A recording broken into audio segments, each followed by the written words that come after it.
সুবোধ দাস রয়েছেন যুব মোর্চার প্রেসিডেন্ট উত্তর কলকাতার, তার উপর হামলা হয়েছে, তৃণমূল হামলা করেছে এমনটা তিনি অভিযোগ করছেন। সুবোধের কাছে যাব। কিশলয় অগ্নিবাণে আপনাকে স্বাগত সুবোধ।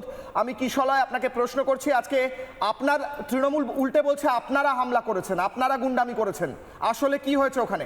না না, দেখুন আমরা এখানে উপস্থিত হলাম, হঠাৎ করে দেখলাম পুলিশ প্রশাসন ওখানে দাঁড়িয়ে শুধু সিনগুলো দেখছেন, আমাদের উপর ঢিল ছুড়ে মারামারি করা হলো। পুলিশ এবং কেন্দ্র বাহিনী ওখানে দাঁড়িয়ে আছে, কিভাবে ঢিল ছুড়ে মারা হলো আমার খুন হয়ে যেতে পারতো। আজকে এত বড় বড় ঢিল ছুড়ে যখন মারছিল, তখন আমি চিৎকার করে পুলিশকে বলছিলাম যে আপনাদের সামনে এভাবে তৃণমূল কংগ্রেসের কর্মীরা এসে আমাদেরকে মারধর করছে, আপনারা ওদেরকে সরান। পুলিশ উল্টে আমাদেরকে বলছে যে এখানে আর্টিকেল 144 আছে, আপনারা এখান থেকে সরে যান। যখন আমি প্রশ্ন করি যে আর্টিকেল 144 কি শুধু ভারতীয় জনতা পার্টি যারা করে তাদের জন্য? আপনার লেগেছে সুবোধ? আপনার লেগেছে? আপনি কি আহত হয়েছেন? আমার হাত পুরো ফোলা, একদম আমার হাতের অবস্থা দেখুন, আপনারা যদি দেখতে পারেন। হ্যাঁ দেখুন আমার হাতের অবস্থা দেখুন, হাত পুরো ফুলে আছে। দেখুন দেখুন এক সেকেন্ড, আজকে এরাই গেছিল তৃণমূল কংগ্রেসের উপর আক্রমণ করতে, এরাই আজকে তৃণমূল কংগ্রেসের উপর আক্রমণ করতে গিয়েছে। উনি চোরটা দেখাচ্ছেন, দেখছেন? আপনি কি করে জানলেন কে গেছিল? আপনারা হামলা করতে গিয়েছিলেন সুবোধ এমনটা বলছেন তৃণমূলের সমর্থক। আপনি উত্তর দিন, উনি উত্তর দিক। সুবোধ উত্তর। ও যে বসে আছে ও তৃণমূলের দালাল, ও যে বসে আছে ও তৃণমূলের দালাল। আমি ইন্দ্রজিৎ তো বলছি তো তৃণমূলের দালাল না, তৃণমূল কংগ্রেস করি, তৃণমূল কংগ্রেস করি। হ্যাঁ বিজেপি মুখোশধারী। আচ্ছা ওনাকে বলে নিতে দিন। সুবোধ শেষ করুন, এক সেকেন্ড, এক এক করে প্রত্যেকের কাছে আসবো, প্রত্যেকের কাছে অডিও ডাউন। সুবোধ শেষ করুন। শুধুমাত্র রিপাবলিকে করে দেখাচ্ছে না, শুধুমাত্র যে বিজেপি স্টুডিওর অডিও ডাউন। সুবোধ শেষ করুন।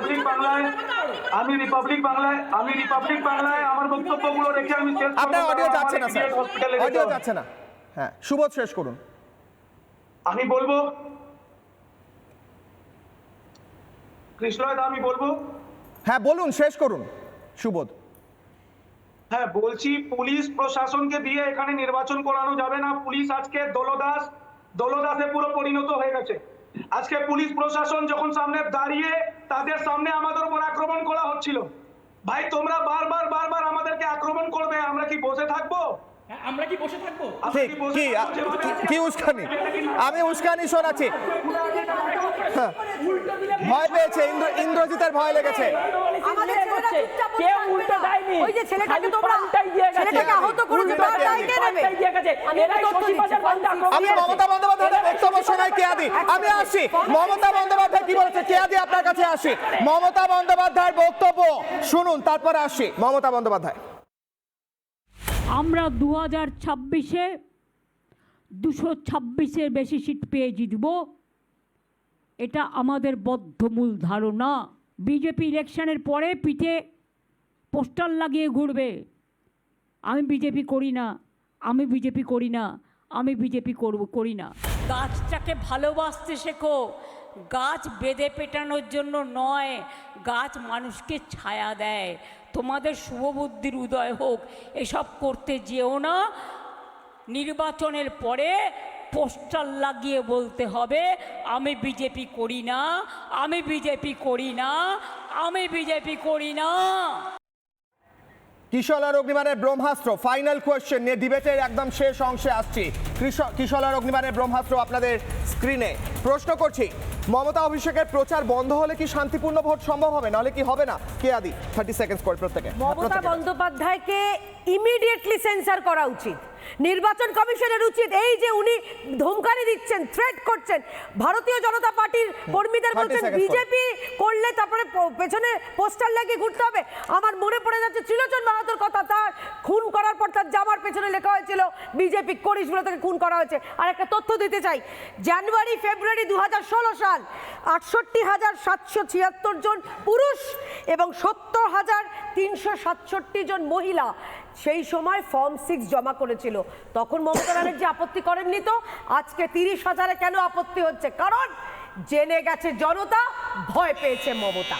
उत्तर नहीं इंद्रजीत 30 सेकंड সব থেকে বড় কথা হচ্ছে ইয়ে ডার हमको अच्छा लगा क्या দি তোমরা যেভাবে চেষ্টা করছো যে আরে কিছু উল্টো দিলে আরে পাল্টা শোনো হবে। উল্টো উল্টো দিলে পাল্টা হবে। সরাসরি তোমরা চাইছো যে মারপিটের জায়গায় নিয়ে গিয়ে এলোমেলো করে দিতে যাতে তোমরা লুটে পুটে ইলেকশনটা করতে পারো না সেটা হবে না তালডাংরায় 2 মাস আগে কি হয়েছিল জানো তো 7000 ফর্ম 7 জমা করবার আরে চেষ্টা কালকে করেছিল নওদায় কি হয়েছে ঠিক করো না।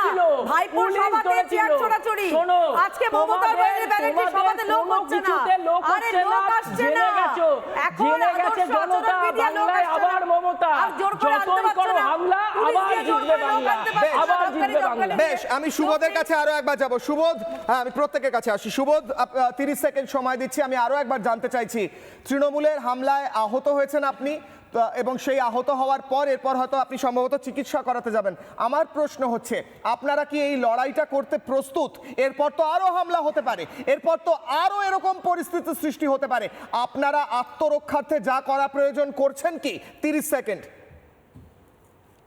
দেখুন 21 ভোট পরবর্তী হিংসার পরও বিজেপি আবার ঘুরে দাঁড়িয়েছে এরা এরা এদের স্ট্র্যাটেজি হচ্ছে বিজেপি কর্মীদের উপর আক্রমণ করা এবং এখন দেখছি পুলিশ প্রশাসনকে ব্যবহার করছে পুলিশ প্রশাসন এদের চটি চাটতে ব্যস্ত পুলিশ প্রশাসনকে সামনে রেখে বিজেপি কর্মীদের উপর আক্রমণ করা হচ্ছে ওই এলাকাটা নাকি আর্টিকেল 144 এর আন্ডারে এবং পুলিশ প্রশাসন মাইক নিয়ে চিৎকার করে বলছে যে ভারতীয় জনতা পার্টির কর্মীদের বলছি আপনারা চলে যান আর তৃণমূল কংগ্রেসের কর্মীরা যে দাঁড়িয়ে এখানে গুন্ডামি করছে মারধর করছে তাদেরকে কিন্তু একবারও বলছে না দাদা যেখানে যে পাশে এখন বসে আছেন না তিনি এইমাত্র বললেন যে আমরা নাকি আক্রমণ করে আমরা নাকি ঝামেলা করে এসে এখানে বসে আছি দাদা একটা ফুটেজ দেখাতে পারবেন একটা যদি ফুটেজ আমি একটা প্রশ্ন করছি সুবোধ ভিডিওতে দেখা যাচ্ছে তৃণমূলের যে বাহিনী বাইকে করে এসেছিল বাইকগুলো পার্কিং করে রাখা ছিল তৃণমূলের পতাকা লাগানো ছিল সেই বাইকগুলো ভাঙচুর চলছে বিজেপির পতাকা নিয়ে কয়েকজন সেই বাইকগুলো ভাঙছে তাহলে আপনারা কেন তৃণমূলের গুন্ডা বাহিনীর বাইক ভাঙলেন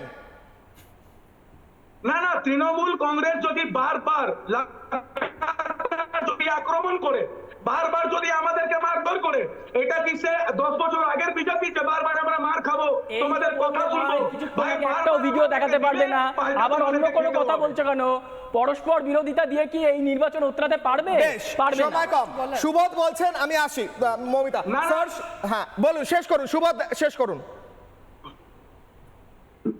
করুন সুবোধ দেখুন দাদা আবার বলছি আন্দোলন পিসফুলি করা যায় আমরাও চুপচাপ দাঁড়িয়েছিলাম আমরা গিয়ে আমরাও স্লোগানিং করছিলাম ওরাও স্লোগানিং করছিল কিন্তু আমরা মানে অবাক হয়ে গেলাম পুলিশ প্রশাসনের সামনে যেভাবে আমাদের উপর আক্রমণ করা হলো ঢিল ছুঁড়ে মারা হলো পুলিশ প্রশাসন দাঁড়িয়ে আছে ওরা রড নিয়ে আসতে মারতে ঢিল ছুঁড়ে মারতে আমাদের প্রার্থী যখন সন্তোষ পাঠক যে এখানে এন্টার করলেন জেলা সভাপতি তামাদ্র ঘোষ যখন এখানে আসলেন ওনাদের উপর আক্রমণ করা হলো আমাদের মহিলা কর্মীদের উপর আক্রমণ করা হলো